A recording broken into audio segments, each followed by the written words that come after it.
Monday, 3rd of February 2025, and in this evening's show we relive a gutsy fight back at Bloomfield Road as Blackpool drew with Charlton after once again conceding two very sloppy goals early in the second half, but showed great heart to level and could have snatched it at the death were it not for yet another contentious handball penalty decision. We'll also briefly catch up on Lincoln 0, Blackpool 2, another great away win. I'm John Espinal, and this is Seaside's podcast match reaction show, Blackpool 2, Charlton 2.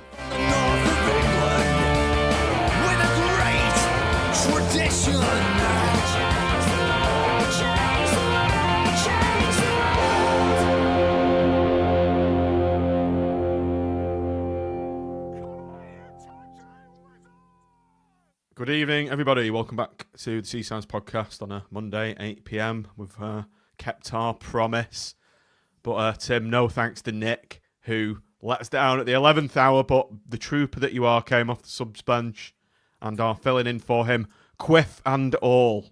Quiff and all, yeah. You can tell it's been a stressful day. I was saying I really don't want to do this tonight. I've actually had to go to work today. I've got out of the habit with my foot. I'm staying at home and working in a really relaxed atmosphere, and I go to work and look at my hair; it's all over the place. Matt, you can tell how many ambulances Tim has chased down in the day by the state of his haircut, can't you? I'll say he's running quickly down Lytham Road, trying to get his next clown into something, stumbling out of the dog and partridge. Can't do anything with it. Where there's a blame, there's a claim. This is true, but it's the lawyer's mantra, that. The youngest of our panel this evening, Tom, probably by some distance. Big distance. A nice, what's the word? Nice tidy haircut. No craziness from you, Tom. Yeah, skin fade, do they call it? It's a little bit longer now, but I'm on the Turkish barbers at the weekend, so that's my go-to. Have you got a skin fade as well, Tim? Have you? I'm down with the kids. He has as well. He has. It looks like a Peaky Blinders haircut. It's close. I just need the accent now, and then I'll be sorted. By order of the Fielding Blinders. Anyway, welcome to everybody on the comments. Andy's at T-Bay Truck Stop. Welcome, Andy. I'm just in this from Connor. There in there, apparently. It's like the best service station in the country, they reckon. Is it? Mm. Although the truck stop might be slightly different. Oh yeah, it might be. It might be more bacon and eggs. Yeah. Should have got my old man. I know he's an ex-HGV driver, Andy. So no doubt fill me in on the ins and outs of T-Bay. Just breaking before we start. Jordan Rhodes has left to join Mansfield on loan for the rest of the season. Won't be allowed to play against us, according to Big Dog Walker. So, a shame in one way, but inevitable in the other. Jordan Rhodes on the way out. Yeah, I think it's a season too far, really, from our perspective, wasn't it? I think we should have said, with the benefit of hindsight, because I think most of us were quite happy to sign him, weren't we? Based on his performances, but from Christmas onwards last year, his goal scoring definitely tailed off, and this year he's just down the pecking order. And Jordan he's a pro. He wants to play football. He hasn't got that many years left in him, so probably slightly surprised he didn't end up going down a division, if anything. But obviously, Mansfield think they can get a tune out of him to coin the old phrase. So. It's an endearing classic, that phrase, isn't it? I think it'll live on through the ages. It will. It will, all gone. Folklore. Matt, Tom. BFC folklore.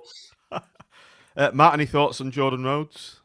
Yes, I just echo what Tim said, really. I think at the start of the season when we got him, I was hoping he was going to be like the guy who would be the one to bring the younger next striker in through, and help him and all that sort of stuff.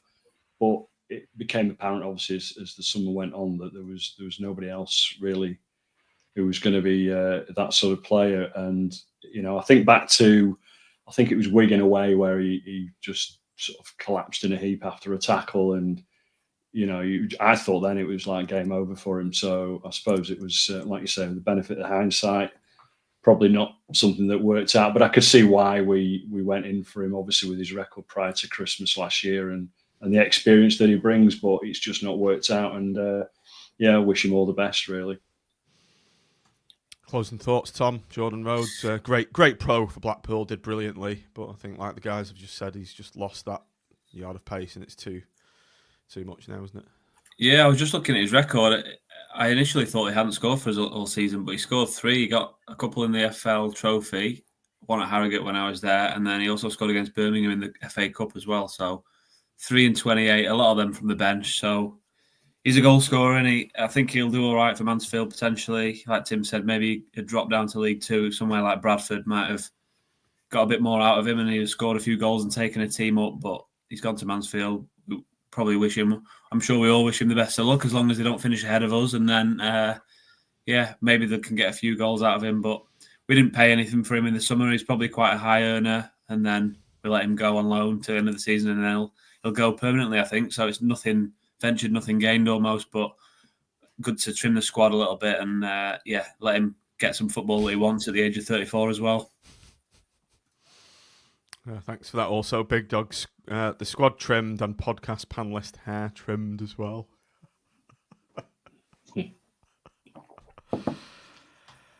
Okay, one quick game to catch up on before the main event, which was Lincoln City in the week, 0 Blackpool 2. A fine away performance. Tom, you went. Do you want to just briefly give your thoughts on it and Ashley Fletcher's superb dinked goal?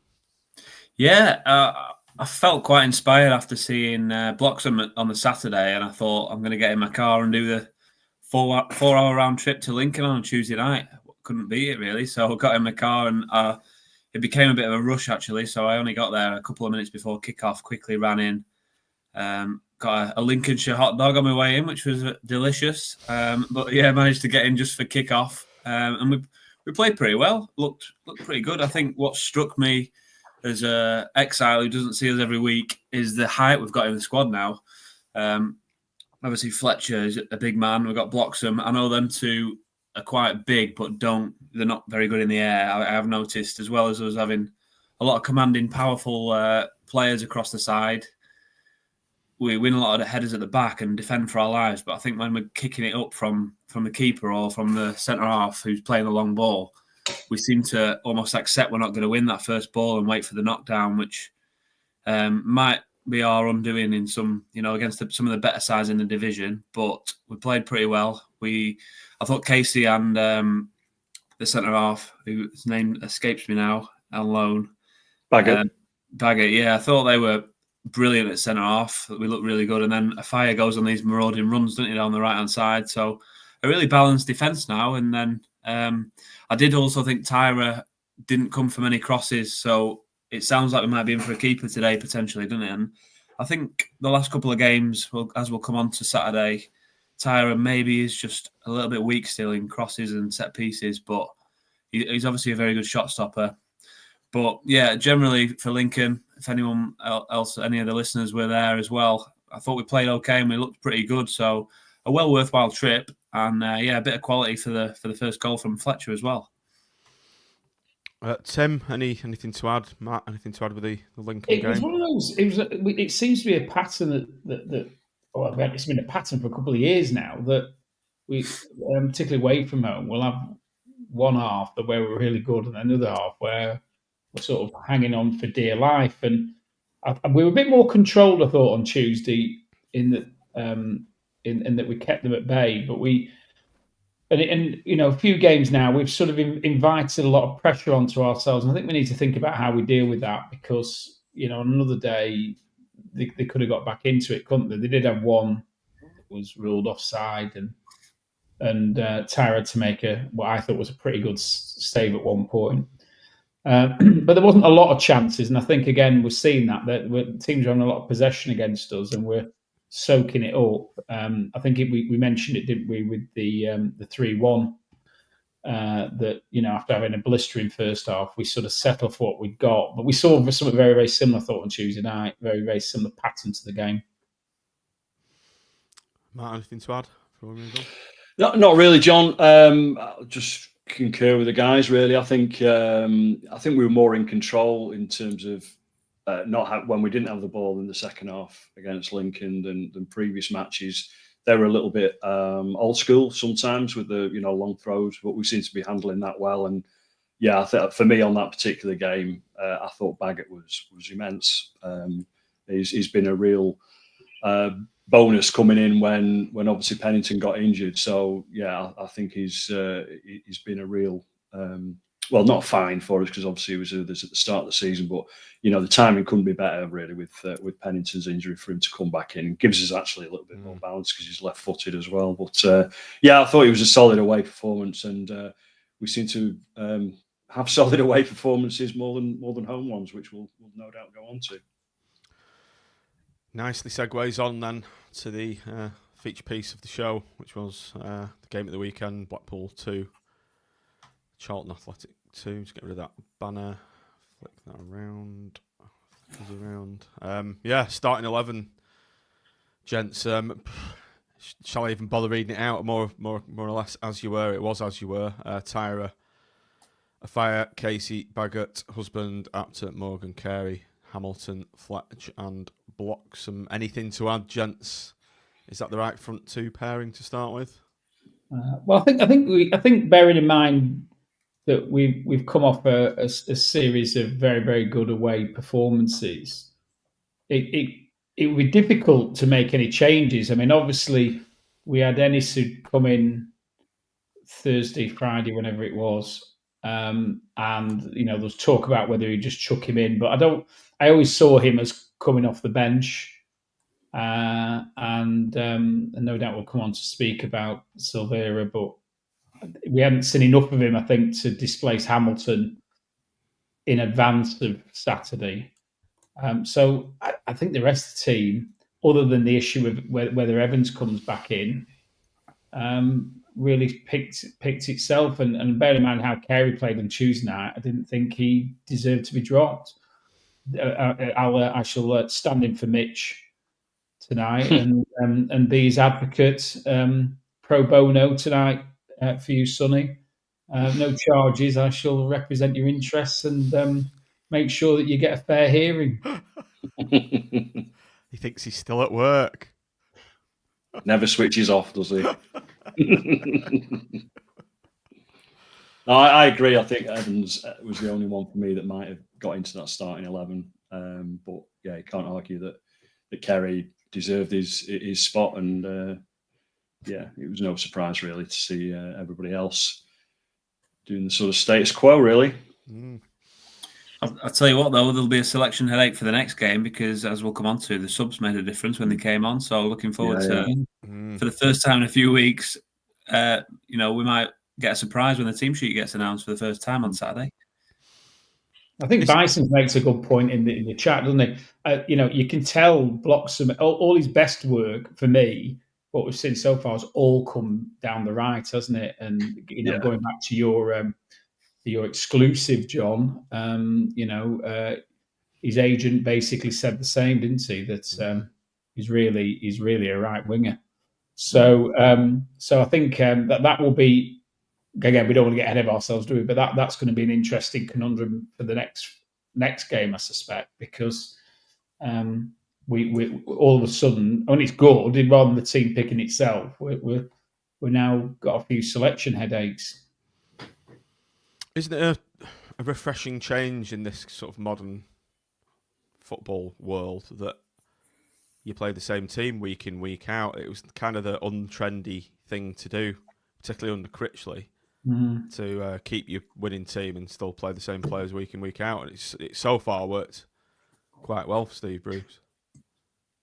Yeah, that and he likes his 4-4-2, doesn't he, effectively? So he knows which player. He wants a solid back four, and he's pretty much got that. We could argue over certain players' ability all day long, can't we? But I think he's pretty happy with that back four, 5 if you include the keeper. And he just likes he likes a bit. I think he likes a bit more movement up front, doesn't he? And that's why we've got, we've always played two wingers since he's come in, and with Ennis coming in as well. It's and Beasley to a lesser extent, I guess. It's going to be interesting to see what happens, like you say, selection-wise.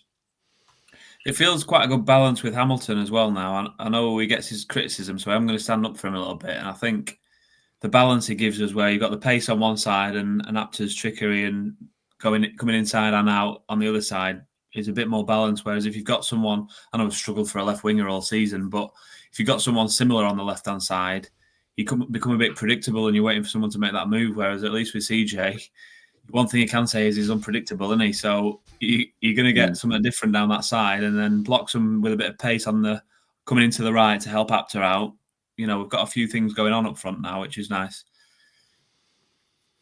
Okay, on to the first half. Just a quick case in point. It was quite nice to hear the Nolans Blackpool song. Some love it, some hate it. Played before the game. It was Linda Nolan's funeral, I think, on the day of the game. So it was quite a nice touch, I thought. Yeah, I mean, those of a certain vintage, she used to be a regular attendee, didn't she? And I saw a picture of with a bloody miniskirt on and a white high heels walking across the pitch with a stick in the I remember that game. I remember it. Yeah, it was a fair, and that song used to get played quite a bit, didn't it? It was probably like 5. It always used to be on at one stage when we just arrived in it like 5 minutes beforehand, and it does. They were local family, weren't they? And they did quite well for themselves, and they regular features at Blackpool games. So, RIP. I believe there's a good turnout for a funeral. I think it was actually on the Saturday, wasn't it? And there was a lot of people at the Saddle. Apparently, it was absolutely mobbed outside there, and she had a pink coffin. I've only heard the second hand. Yeah, it was. Yeah, I've seen it. Yeah. So it's a sad day really. She's gone too soon really. They always bang the drum for Blackpool, the Nolans. So yeah, R.I.P. Linda. Right, onto the game. I've put in my notes a series of missed chances in the first half. Baggett's just headed one wide. Carey's driving. CJ'd one from an angle. A series of missed chances, and we should have capitalised. Perhaps who wants to come in? Yeah, well, I think that probably sums it up very well. I think we were the best. I mean, while the last few games, whilst we're not winning them, they are very entertaining, aren't they? We're quite. I won't call as far as say we're gung ho, not quite Holloway-esque, but we go at it. We're dominant, Tim. I think, aren't we? We're on top, and we're creating chances, and we've got. As Tom just said, you've got Apted with his trickery on the right. When he does get going, you've got the speed of CJ on the left. You've got the two big lads up front, and we're doing a bit, particularly with Carey in the team, we're doing a bit more through the middle as well, rather than just go out wide all the time.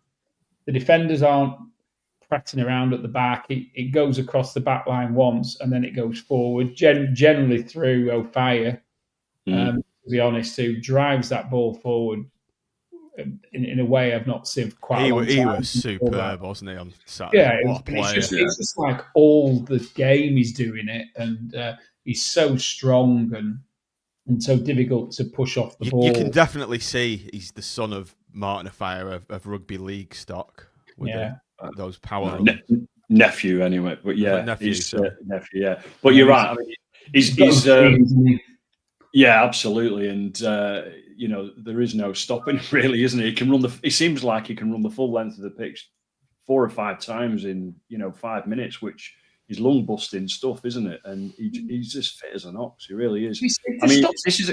I was going to say this is a guy that we forget. He's actually a centre half. Yeah.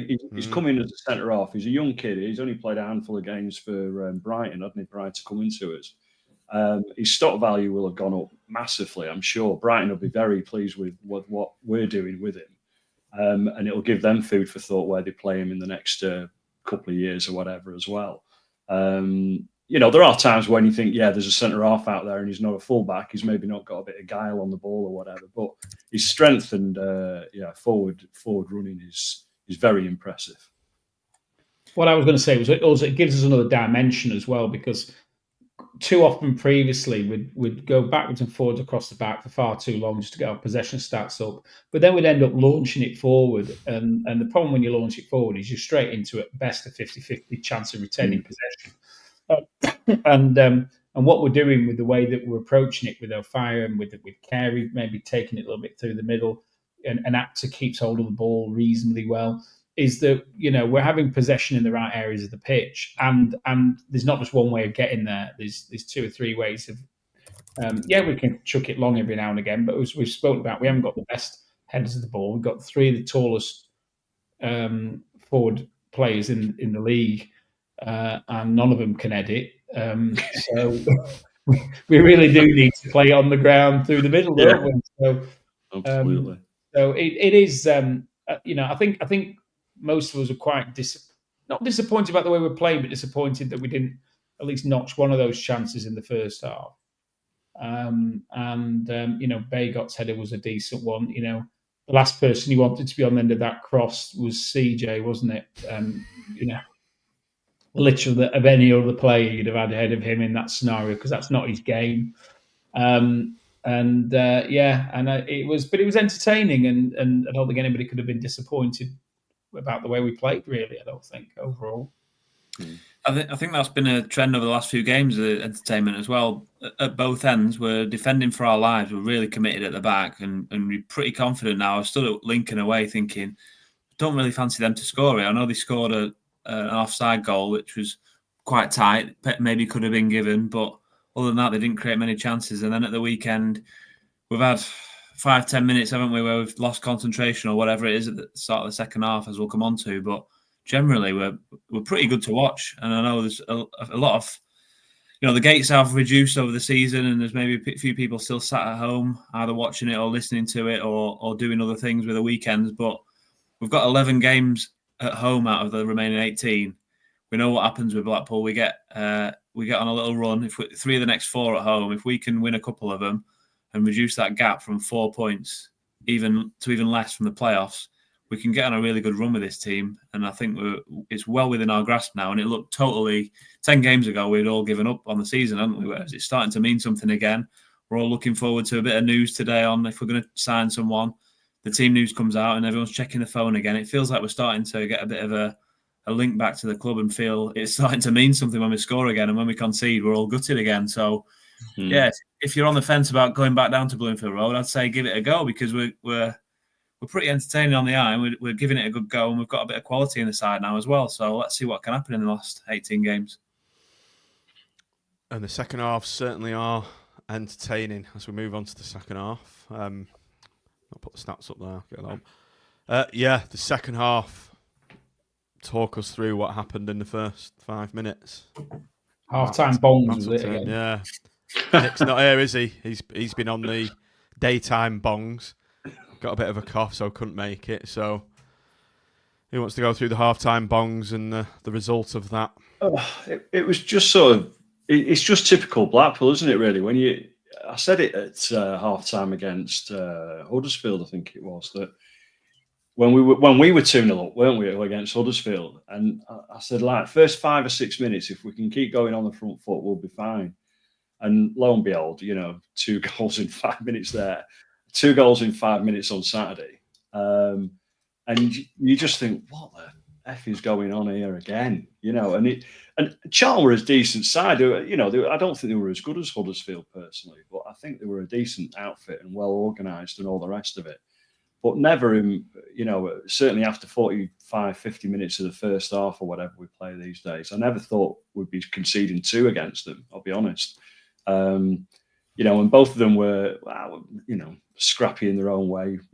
We threw everything at trying to keep the ball out for the first one, and everything that we blocked seemed to go back to another one of their players who had another go. And eventually, one lad stuck the toe out from a shot that was going probably 4 foot wide, and it just happened to go in. And the next one, again, left-hand side of the area, and just a cross into the box. And I don't know, it was weird really. Casey came off, and he seemed to sort of spin around and went into the back of the net. You're just like, what is going on? But as we've proven a couple of times already this year, because of what we've just spoken about, we do keep going. And that's where we are entertaining, and that, you know, we don't give up. We seem to have this, you know, attitude now that it's not lost. And we played to the 95th minute or whatever it is. And, you know, fair play to them. But yeah, the first 5 or 6 minutes or whatever it was when they scored was just, you know, a right kick in the bollocks, quite frankly. It's the first goal I don't mind so much. We're going to concede goals in a decent team, but we were all over the place after we conceded one, and it almost seemed inevitable that we were going to get a second, and that's unforgivable, really. You've cost yourself a chance of getting back into the game at that point and winning. Obviously, I still fancied us to get back into the game, and once we scored one, you knew we'd give it a bit to get in the equaliser, which we'll come on to, but I don't know what's going on with whether it's the mentality, whether it's a lack of leadership, I don't know what's happening where we concede one at home and we seem to panic and not be able to get a grip back of the game. So that's something that needs addressing. I know Steve Bruce said that in his comments after the Huddersfield, after it had happened at the Huddersfield game, and then again. So he said he's accepted it's something they need to have a look into. So, hopefully we eradicate it. But yeah, we need to diagnose exactly what's going on there. The second goal, I remember noticing this at the time. Apter didn't track back at all and just let his man go through. Matt, you're shaking in your head, I guess. Yeah, I think he is guilty of this quite a lot, and that's something he really needs to stamp out of his game because it happens quite regularly.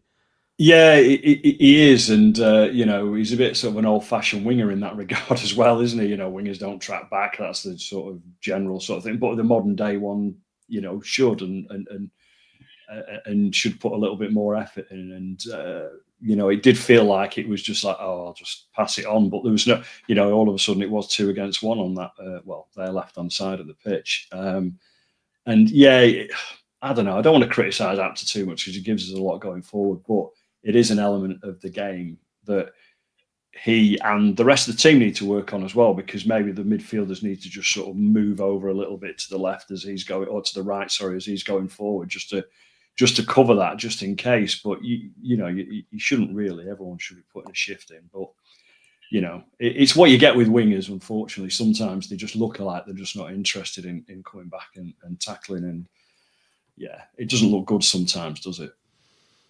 Tim, that's caused a bit of a stir in the comments. Quite relevant points coming in from Dave Hart. Apter needs a rest. Let's see what Bloxham can do out there. Question mark. Bison said it was lazy, and he needs a spell out. Maybe a session on the bench and coming on after 60. And he's a young lad, and he's played a lot of football this season. And maybe, you know, I would not be surprised to see him start sub on Saturday. I think Bloxham will. Because that's where he ends up playing anyway. So he naturally drifts out to the right. Now with Beasley back, Tim, and he did make a great effect when he came on. So maybe and Ennis, of course. You've got. I actually wouldn't be surprised if we see a front three of Fletcher. How they sort it. Bloxham goes out to right, and then Fletcher and Ennis start up front. That would be my guess. As to if Apter drops out, that's what will probably happen. And there's another shout to be had on the other wing as well, I think. So, which we'll no doubt come to in this half. Although how you can drop your captain, I don't know. He's not a winger anyway. He's a left back. So that was just to remind him which side of the pitch to go on, I think, wasn't it? Put it on your left arm, CJ. Yeah. So it's. I think it's a valid point, and I think he's still going to be a very valuable member of the team, and I'm sure he's still going to get plenty of game time. But I think probably was it Matt on the last pod said that he was up there in with Casey and who else was it? There was 3 and there wasn't who'd played the most game time, and it was Apter, Casey, and another is it Evans? Evans, I think. They played a lot of football, and I think it'll start to take its toll a bit, you know. So let's see what happens. But you know, I think it's a feature with both those. They don't neither track back in the way that others might do. But there's Coulson to come back as well. I think people have forgotten about him. And was he injured on Saturday? Because obviously he wasn't in the squad at all. Wasn't on the I'm bench. assuming so. He's a player who would track back in that position. I think Isn't it great to have these options all of a sudden, though? Yeah, he's more of a left back for me, Coulson. He's unfortunately one who's been caught by the system change with Bruce, hasn't he? Because he was bought to be a left wing back. We were crying out for wing backs in that god awful system that we played for 18 months, and then signed a few, and then unfortunately he's fallen foul of. He's a hybrid between a left back and a left mid, isn't he? So it's quite a, it's a decent player that's not getting into our starting 11 there. So yeah, we've got options there, but unfortunately, I think that he's not quite as trusted as Hubby on that side, is he? Yeah, he's not solid as a defender, is he? Let's be honest, but he's just got a lot more attributes going forward. But when you've got CJ or another in front of you, you probably don't want Coulson and CJ Hamilton a lot of the time, really. But we'll see. Yeah, Husband and Hamilton have played a lot of games together, haven't they? They know each other's game quite well, so they, we're sort of getting with each other. Yeah. Lions as well, which Dave Hart's mentioned.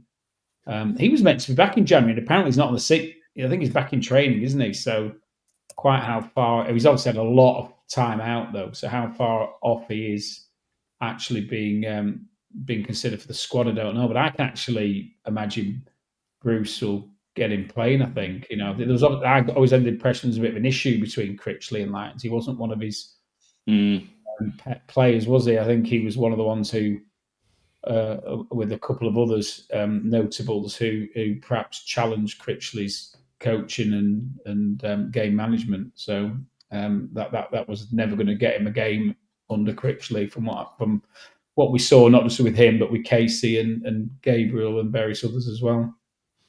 I think he was top scorer under Mick McCarthy, wasn't he, Andy Lyons? Scored 4 for us in that championship season. Yeah. TC got a tune out of him, obviously.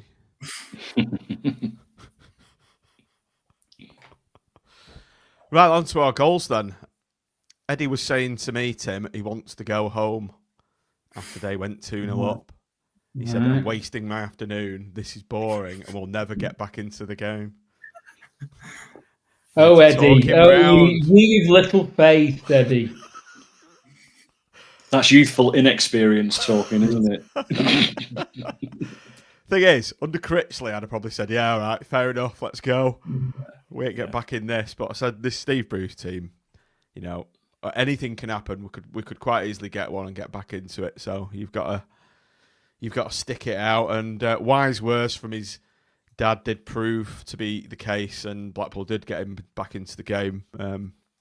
Great goal from Silera, is that how I pronounce his name? Albie Morgan, ex-Charlton player, threw a ball, and fabulous finish, Tim. Were you in the north, by the way? And if you were, did this get a slight deflection? Because I thought it did. Well, no, I wasn't. I was on the halfway line, actually, because with my incapacitated status, I managed to wangle another ticket up into the lounge.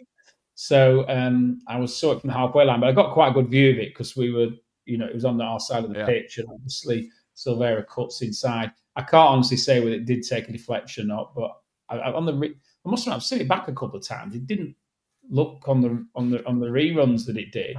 I just think it was an incredibly well played shot, and every credit to him, because I was saying to the guys I was with, literally just before he scored, so almost Eddie-esque in my underestimation of the qualities of our team. I was saying, I've not seen enough from this lad yet. I'm not feeling it. I said, apart from his first touch when he first came on, which was sublime, I've not seen anything. And then literally 1 minute later, he cuts inside and it's the bottom right end of the net. So, and he sort of hit right in the side of the net. It was right in the corner. So Barry Roberts says definitely deflected. I don't know. It didn't look that way to me, but it could have been. Who knows? But either way, he's gone. He's done what you want sometimes. For on the left wing, he's cut inside and he's been decisive and had a shot, hasn't he? Which is what you want. And all of a sudden, from being down and out and probably 5 or 10 minutes away from people starting to walk out, all of a sudden the ground's buzzing again, and we've got some purpose. Tony Lawson's just put a good comment in there. Tom, you're shaking your head. Subs totally changed the game. They absolutely changed the game. And this, again, harking back to the Critchley Drudge ball, this is definitely something he would not have done. 61-minute substitutions. And we all know his iPad only allowed substitutions to happen on 70 minutes, by which time it'd probably been too late. Absolutely, yeah. Let's have a moment for appreciation that he's taken James Husband off, put CJ at left back, and put Silera on. And captain. That takes Mental. balls, doesn't it? That. So he's gone for it. It's death or glory, isn't it? It's a death or glory substitution. And he's also put Ennis on with Fletcher for Fletcher at that time. So yeah, absolutely gone for it. And those two have changed the game, Silera and Ennis. How brilliant is that we've had two? I don't think Silera was he was making his home debut and Ennis is making his full debut, and they've both scored. So that'll do the confidence the world of good. And to have what we've been crying out for 6 months is players coming off the bench and making a difference to a game. You're always reducing the quality of your team by putting a sub on. You're putting Beasley on, or you to be fair, came on and made a difference. But you're looking at Rhodes, you're looking at who else, Onoma, all players like that, where you're thinking, oh, the game's gone. Whereas now we've got some real quality who've come from the Championship, both of them, and they've come in and they've suddenly got confidence straight away. And I think listening to Silvera's comments after the game, he said about how in Australia he used to smack the ball as hard as he could, and the coaching in England taught him to caress the ball, and it went through his head to place it into the corner, and that's exactly what he did. So, yeah, the confidence. He was getting booed off at Portsmouth, I believe, before he terminated his loan. So hopefully he's confident to play in front of our fans who are a bit more forgiving at home. We're at a lower level and at the moment, and we've helped him feel confident enough to get the ball and have a go, and he's shown a bit of quality. Matt, as Tom said there, Ennis on his debut, and Tom's also mentioned there great work from Beasley. He's capitalised on a defensive mix-up from the Charlton defence, but he still had plenty to do and crashed one against the bar. But the ball's come back to Ennis. Still a hell of a lot to do, isn't there? Yeah, because when it bounced, it bounced above head high, didn't it? So he had to wait for it to come down, chest it, and then he sort of half volley stroked it into the corner. So it was a very accomplished finish. And again, just what Tom said about Portsmouth fans, I believe when we signed Ennis on loan the few days previous, that Stoke fans were happy to see the back of him and all the rest of it. But sometimes these players need the change of environment to get the best out of them, and they've obviously got we've obviously got a manager like Steve Bruce with 1,000+ games behind him, who's vastly experienced and knows how to get the best out of a lot of players. And yeah, this Eddie's guy, I thought he was really impressive. 20 minutes, 25 minutes, or whatever he had. I thought his movement was great. His first touch was far better than basically he's got he's got 12 inches or so less height than most of our strikers, and he seemed to be able to. The ball seemed to stick to him far better, and like I say, his movement off the ball as well. It's just what we needed, because that unfortunately isn't what we've been used to over the last sort of 12 months plus. So I'm excited about him particularly, and hopefully I think he'll be. Be buzzing in training, so he's going to be pushing hard for a starting spot on Saturday. I'm sure of it. Tim, as Tony's just said in the chat there, the finish was so ice cold. Exactly what I was thinking, Tony. What composure to do that. You'd be in a very panicked situation right in front of the North. The crowd's baying for blood. We've just hit the bar. It'd just be so easy just to swipe at that and, just rush it. We've seen that plenty of times this season, haven't we? That going on. What I'm starting to notice with our players, and if you go back, you've got Bloxham, you've had Fletcher. A few of them are showing a bit of composure in front of the goal and not getting a rush of blood and just hitting it. We've had Bloxham roll the ball to create a better angle for himself. We've had Fletcher's little dink, haven't we?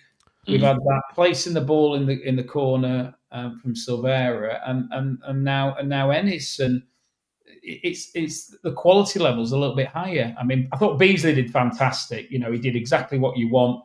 from a big gangly centre forward in that he made it uncomfortable for the defenders. It was a real up and over beforehand, wasn't it? That I think it came down with no on that ball when it came down from the original boot up from whoever it was, and he did. I mean, I was gutted that it didn't go in for him, and you got your head in your hands. You thought the chance had gone though, didn't you, when it hit the bar? A lot of players would have reacted the way we did. Oh God! But Ennis had the foresight and the wit to realise that the move wasn't dead, and you can't ask any more than what he did. It was clinical. Yeah, that was from a high. Obviously, he's from a high level, but that finish was from a higher level. Yeah, like you say, a League One 20-odd-year-old whatever comparison, you would have probably just snatched at it or whatever. But it was. You could tell that's why he's gone to the Championship a couple of years prior. Yeah. He's represented England at 3 levels as well, under 17, under 18, under 19 from Wolves Academy. Yeah. But we could have won it at the death as well. Matt, I guess you were probably in the north with me, screaming obscenities at the referee when the Charlton lads scraped the ball along the floor in the penalty box, and the referee's not too far away either. No, I did shout penalty, and I still don't quite understand why it wasn't given. It seemed pretty obvious to me, and I know we all get caught up in the atmosphere because we've come from 2-0 down and all the rest of it. But Carey did him on as far as I could see, and he just sort of slipped over and fell and handled the ball. And I don't know what else. You see a lot less given for penalties, that's for sure. And I don't know. We just don't get certain rubs of the green, do we? He controlled the ball with his hand, didn't it? There's no. Yeah, that's it. I'm trying to be sort of neutral in a way because I can't be because it just seems so bloody obvious. Whether he meant it or not, he did it. And the only slight frustration is that Carey stopped, but I think he stopped because it was so blatant. Yeah. I think he was just waiting for the whistle. Where if he just played the whistle, I think the chance might not have gone away. Yeah. I think we deserved that bit of luck, but typically we just. The referee wasn't for having it. What can you do? Shame we weren't having a Netflix documentary being made about us. It'd have been. Well, yeah, exactly. Yeah, absolutely. Needed to hit his arse, didn't it? As the final whistle went, then it was a kind of a weird atmosphere. It was. I think that penalty sort of dampened the mood a bit because it was so blatant that it should have been given, and there was an air of we should have got 3 points for that, even though we did really well to get back into the game and get a point from it, and it was a very useful point in the end. Yeah, it's one of them. We've lost 1 in 12 games now, so we're putting points on the board, and that playoff. I keep looking at that gap from the playoffs. And I didn't dare look at the league table for 3 months, so I'm looking at it now again. And that gap's not getting any bigger, is it? It's staying as it was. So it was a good point in the end, I think. Leyton Orient lost, I think, and the table's there. So I think Stevenage won and everybody else lost or drew. So we've gained ground on. Well, if you look right down to Bristol Rovers is the only team that's won apart from Stevenage and Reading. So. There's not been many wins even in the division, never mind above us. So, a good point, especially when you're 2-0 down. And then when you look at it, you've got 3 home games out the next 4, as well as Burton away, who were in the relegation zone. And we've got a positive goal difference, which we didn't have a few games ago. The table doesn't look too bad. I know there's a few. It's getting crowded, as these leagues always do, where, 5 teams separated by a point from 6th to 10th, but that's the little mix you want to be getting into, isn't it? And we're not that far away from that now with 28 games played. A couple have a game in hand on us and a couple have played a bit more. So still all to play for, definitely. The thing is as well, sorry, John, I was going to say during our run that we've had, I don't know whether you can expand the table to show the top from the top onwards. But, I can't, Matt. It's a screenshot, unfortunately. It's a screenshot. Okay, so we know who we've played in the last few weeks is what I was going to say. We played Huddersfield, played Wrexham, we played Wickham, blah blah blah.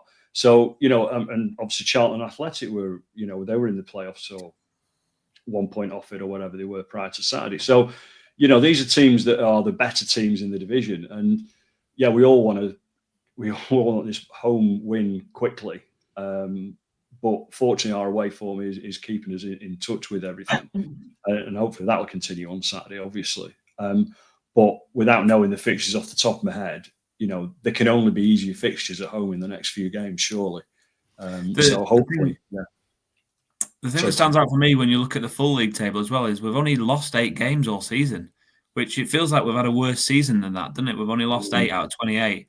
Now, there's a lot of draws in there, don't get me wrong, but I think we've won 9 now as well, which is obviously more than the defeat. So you throw a couple of wins in on top of that, and not to get carried away, but even if we avoid defeat and win a couple over the next 4, suddenly that's a quite good record out of 30, 32 games. So, we've kept ourselves in the mix by drawing games and winning away from home. So, like I said, we're in striking distance now, which is where you want to be.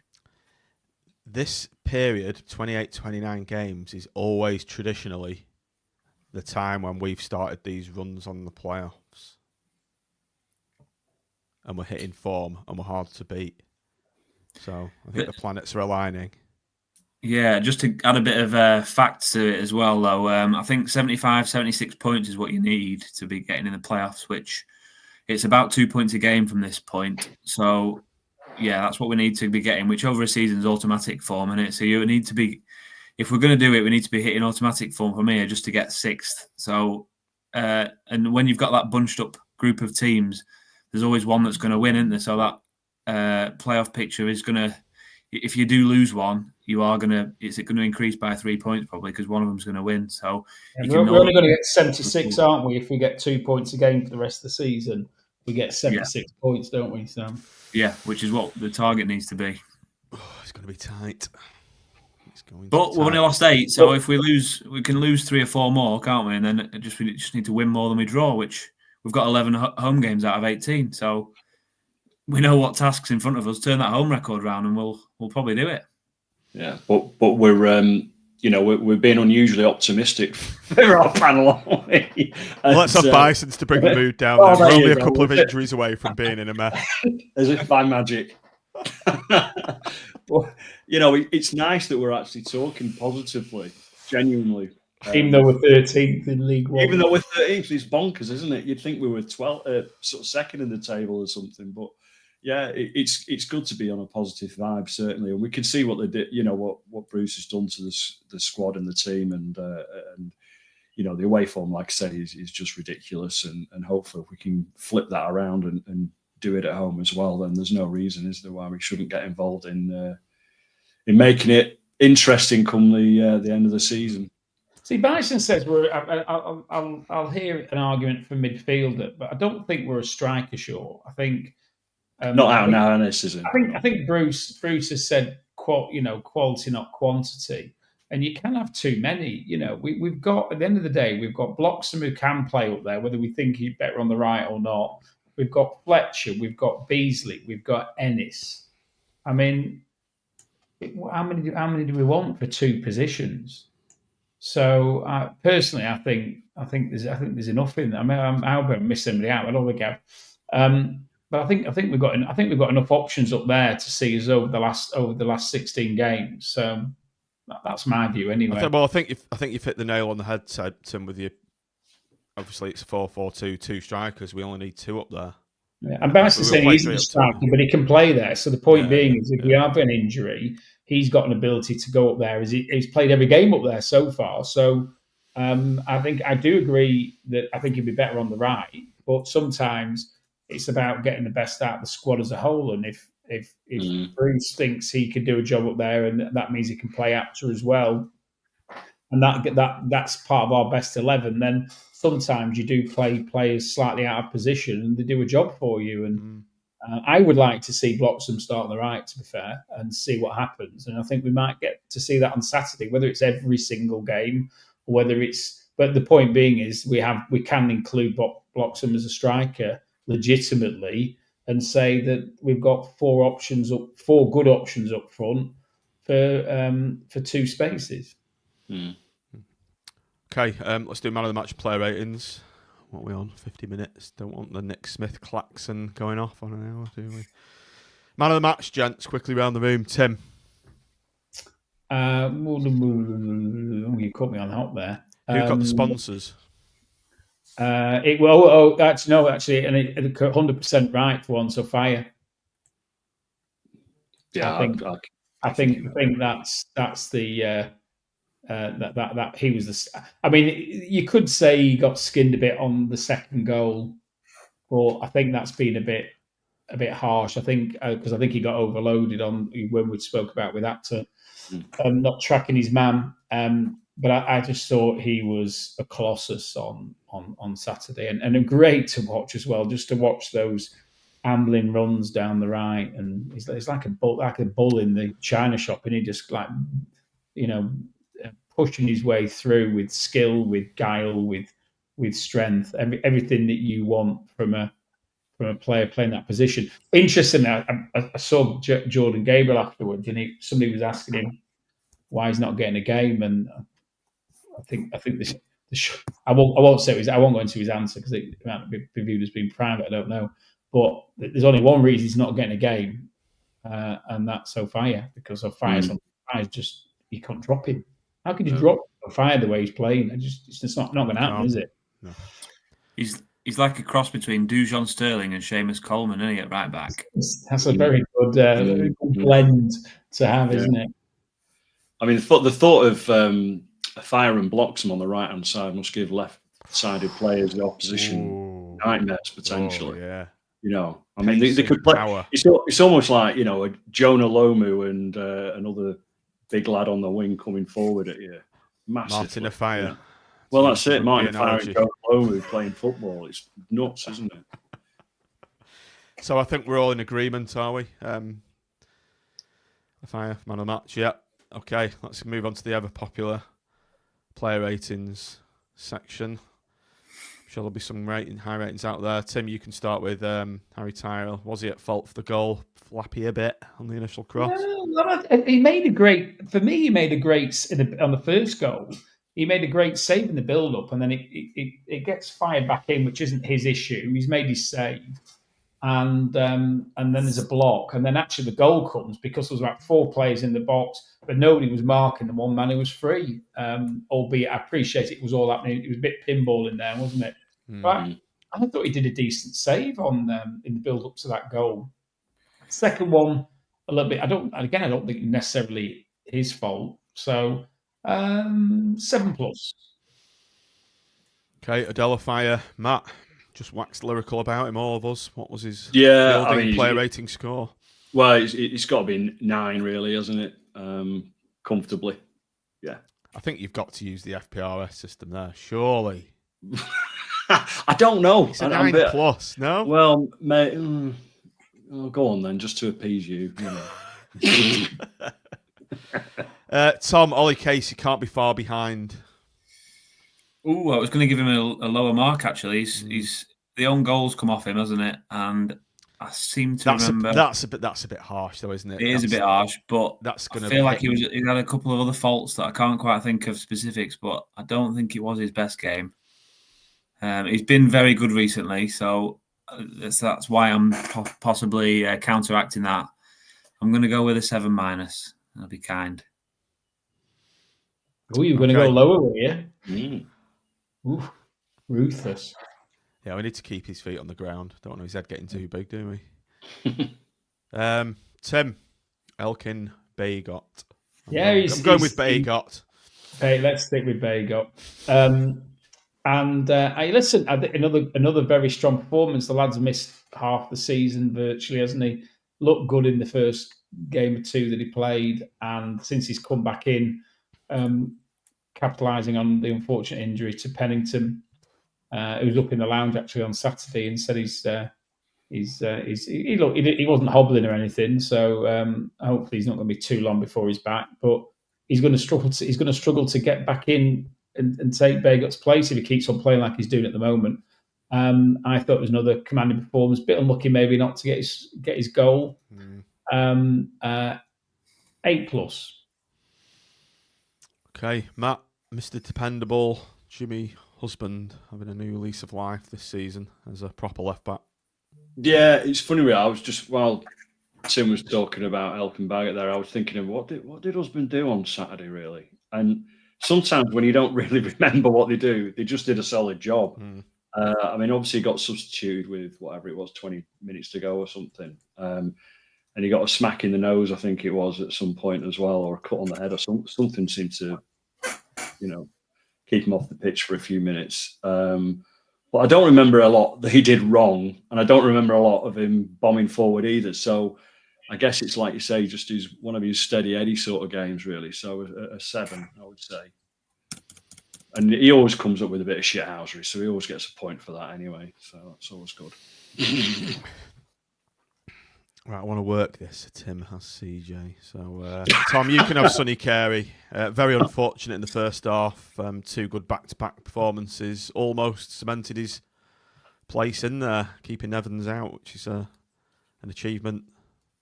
Yeah, I don't know how I feel about the pairing in midfield at home as much as I do away. I like the pace on the break with Carey. He's a ball carrier. He box to box. He's got a shot on him.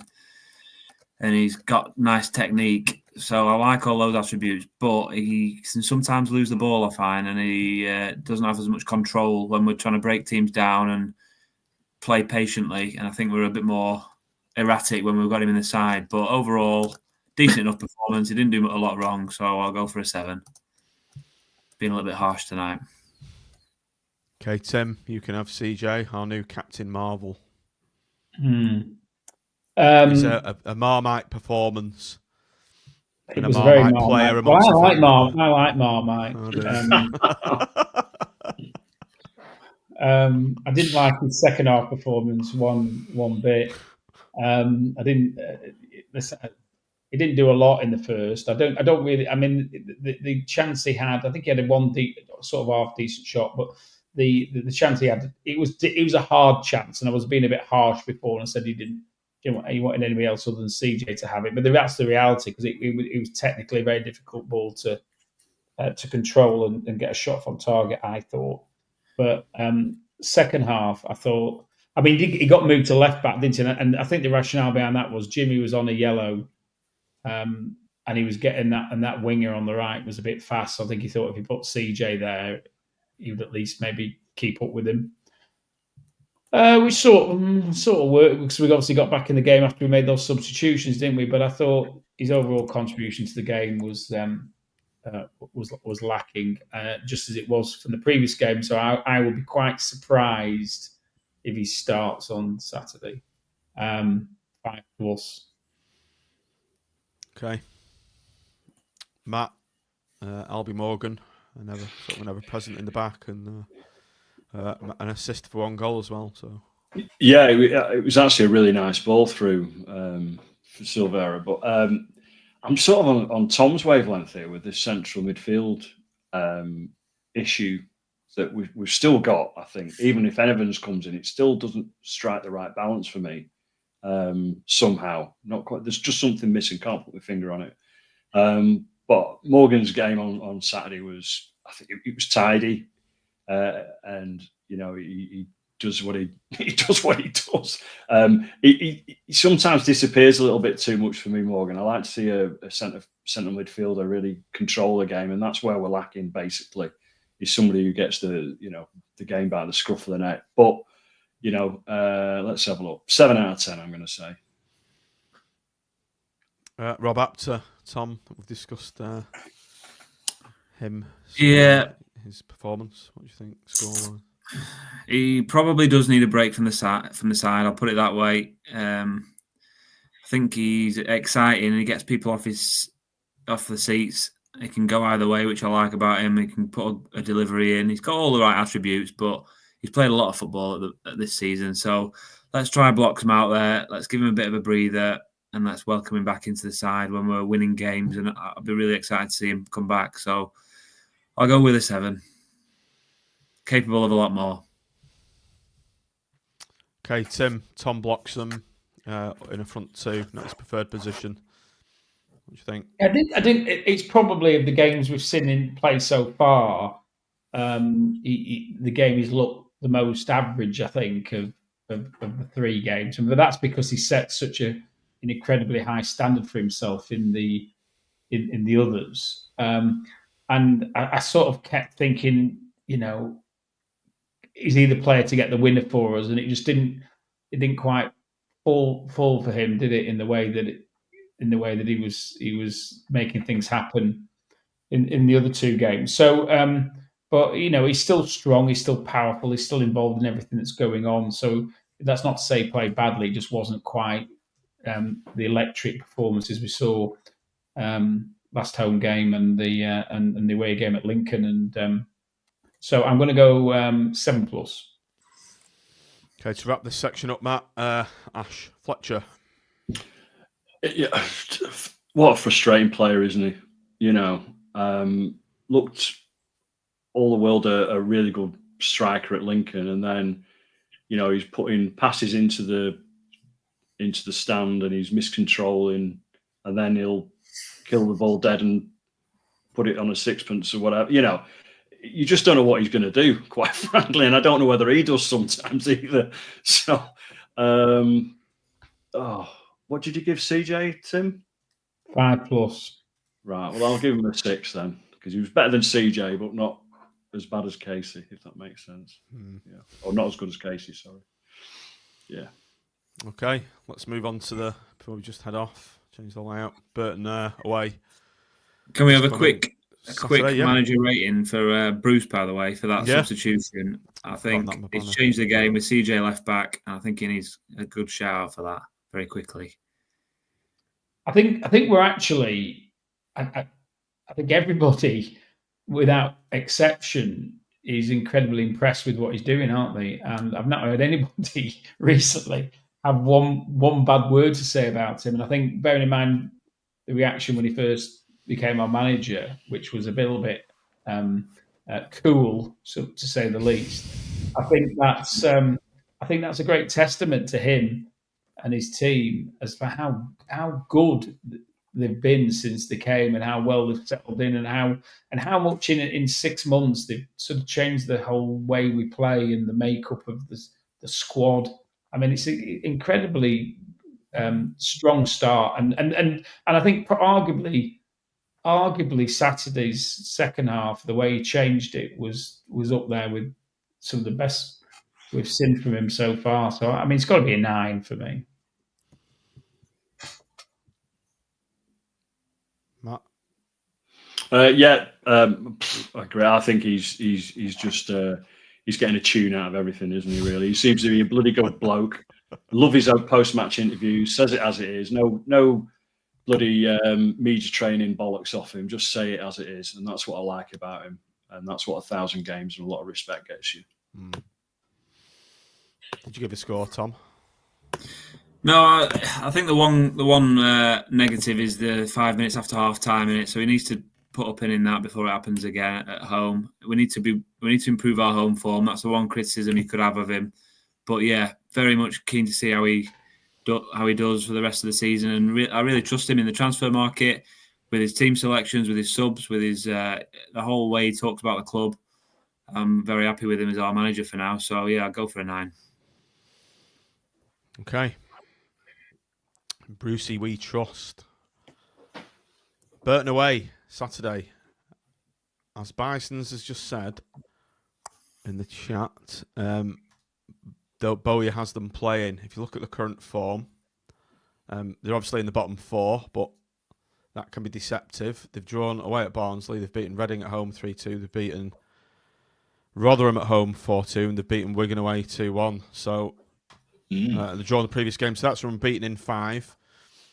Gary Bowyer's turned them around. This ain't going to be an easy game, but you'd like to think with our current away form, we've got enough to go there. We actually ever won at Burton? Yeah, we won. I think, was it when Jerry Yates scored for us? All right. Yeah. So I don't know how many years ago that was. We had some horrendous games there as well that sort of stick in the mind. I remember they've scored 10 in the last 5, and we've scored 10 in the last 5. It's something's going to give, I think. Yeah, 0-0 all over it then. Well, I'm going. Victory not guaranteed. I can't remember the last time I saw us win away. I saw us win away in Blackburn, but I was in the league. Hopefully, it's actually a good time. Sorry, Tom. Hopefully, it's a good time to play them in a way, because there'll be another team that will fancy the chances, and that's where we're at our best, I think, is when it's a little bit more open. So, with any luck, if they've got a bit of something about them, they won't be putting 7 men behind the ball. But we know Bowyer's a good manager, don't we? So he might change things up and play to our weaknesses, so to speak, and make it a bit more suffocating, perhaps. Yeah, worth mentioning, we did beat them 4-0 in the Cup as well. Both teams have changed the manager since then, and obviously it was B teams and all that, but statistically we did beat them earlier in the season, if that's anything to go off. But yeah, I fancy us, like the gents have said. We're better off away from home for a start. We're better off against teams that come at us and don't sit back. And ultimately, their squad, and you would expect them to be down there from the start of the season. So we don't go with any fear. We've not nothing to lose at this point in the season, have we? So yeah, really looking forward to it. I know they've signed that John Daddy Bodvarsson from Bolton. They got him via Wrexham in the summer. He was at Wrexham and he scored a few, hasn't he, in his first few games. So I'll have to keep him quiet. But generally, looking at their squad, there's no one that shouts out as, a lot for us to fear compared to some of the teams we've played in the last few weeks. So that's for sure. Mm. Ironically, obviously, Bowie's probably watched us more than he has his own team, hasn't he? Oh yeah. Good point. Also, Burton was our last home win, if you remember rightly, back in September. Bloody hell! 3-0 home, as well as the cup win. We beat them 3-0 in the league, didn't we? We've got hold over them then. Right, you know what's going to happen now, don't you? Right, Tim, you got. Which was your two? You got 2-0 right at Lincoln, didn't you? On your... I did. I didn't do a prediction for Charlton, I don't think. No, so. we didn't do a show in the run up to it, did we? You got the last prediction right. So what's your prediction for this one? Oh God, do I go for it or not? 3-0. Blackpool. He's on a roll. Matt. I'm going to go. I think it could be open, actually. So I'll go Burton 2, Blackpool 4. How about that? I hope so. God, yes. I can't wait for that. Get your money's worth, John. Get your crappy Carling while you're down there. Other beers are available. I'm intrigued to see how many we take down there. What do we reckon in terms of how many fans will take I think down there might be a few going to this. I think there might be a few going. Quite well. Maybe 1,000, something like that. Nah. Maybe just it's 800. About 8 or 900, I reckon. It's not too far, is it? 2 and a bit hours. How much does it hold? It's not a big ground, is it? No chance. Nearly 1,000, 8 or 900. No way. Right, everybody. If you're listening to this or if you're watching it, to prove Tim Fielding wrong, I want everyone to go mob-handed to Burton away, just for that reason. It is a good way, Dick. So there's some good pubs in Burton, so it is quite. I thought you'd have been all over it, Tim. To be honest, it's a very away game. I have to go in my wheelchair or something, wouldn't I? I'll be walking around all around Burton. Well, I'll tell you what. Shall we dig out the sedan chair that we used to transport you on when you were the non-executive director of Blackpool Football Club? Interim non-executive director of Blackpool Football Club. Longest title in the football club. That was an claim to fame. I didn't do my prediction, so I'll come back. Just to recap, Burton are 5 points off safety, so they have got to go for this game. There's Peterborough down there and Northampton sinking like a stone, so they'll fancy it. They're going to come at us. I think it is going to be an open game, but I think we're going to win narrowly 2-1. 3-1. 3-1 in my head, this one. Is anyone else going? Matt, are you going? Tom, are you going? No, I'm at a gig in Manchester, so I was all right watching it. I was going to be all right watching it on a Thursday, and then buggered it up, didn't they? Okay. just before we go, then, January window has closed. Generally speaking, are we happy? Are we happy with this window? It'd be nice to get all the money today, wouldn't it? It'd have been nice. I think there was talk of option and or maybe a goalkeeper. And I think whether Tyra keeps a shirt or not, I think it'd be good to have some better competition in there. A little bit like when we had Maxwell and Grimshaw, just to keep everybody on the toes. But I'm not too concerned about that one. It would be nice to have the midfield player in, I think, and obviously it doesn't look like that's happening. But I think if you'd given us what we've got at the start, and particularly where we've lost Joseph, and I think most of us at the start of January would have thought we lose Joseph and we're goosed.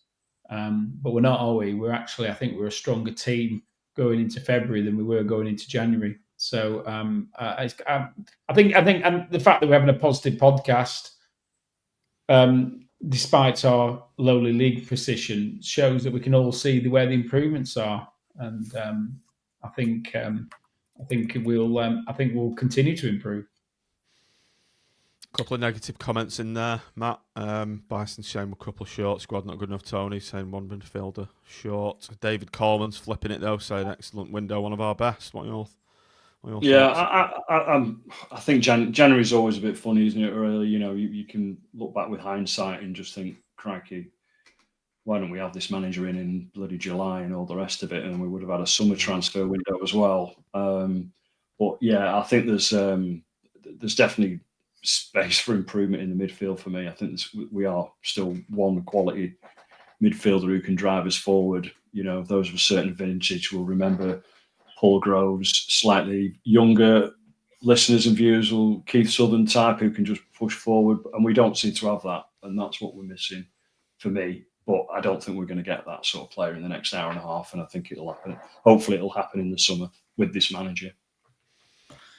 Yeah, in the division higher. The one criticism at the moment of the squad is we've got a lot of loan players in, haven't we? 5 players. So what you could say about that is that we've got the quality of player that we won't be able to get permanently. But the negative to that is you've got 5 players that we're going to lose in the summer and have to replace. In addition to, I think Pennington's out of contract, Carey's out of contract, O'Donnell's out of contract. Not that we're that bothered about that one, but there's a few going. I think we've only got 11 players contracted, a couple more with options. So you're looking at least 10 in the summer window. But this window we've managed to get a couple of million more than that for Joseph. So we've made a couple of million profit when you take the Bloxham fee out. Probably a bit of wages saved with letting Dom Thompson go, getting rid of Rhodes today. So yeah, we've trimmed the squad like Bruce wanted to do and brought some quality, and that's exactly what he's intended to do. That's what he's done by the looks of things so far. So I'm pretty relaxed about it, but I'd like to see us sort of go for it in the summer now and build on this foundation we've sort of got going with Bruce. If we do fall short in the remaining 18 games. Okay, thanks for those summaries, gents. But isn't it great just to have some hope for the rest of the season, and this season's not petered out into nothing, which we were very confident was going to be the case not that long ago. So get in. We've got 3 more months of excitement and the roller coaster ride following Blackpool FC. And on that note, we'll call it an evening. We're on 1 hour, just under 1 hour 15. 90 minutes, Matt, you said, didn't you? In the podcast chat. You were right. Spot on. That's 75, that is not 90. 75, yeah. Oh, well. Right, I'll leave it there then to exit my error. Right, well, thanks for watching, everybody. Thanks for all. Up the pool. Go the pool. Come on. Go the pool. Go the pool. Been involved in 2. Can he make 3? Not on this occasion. Well taken by Walsh. Davis is on the far side. Ainscough coming square. That's the ball. That's a goal!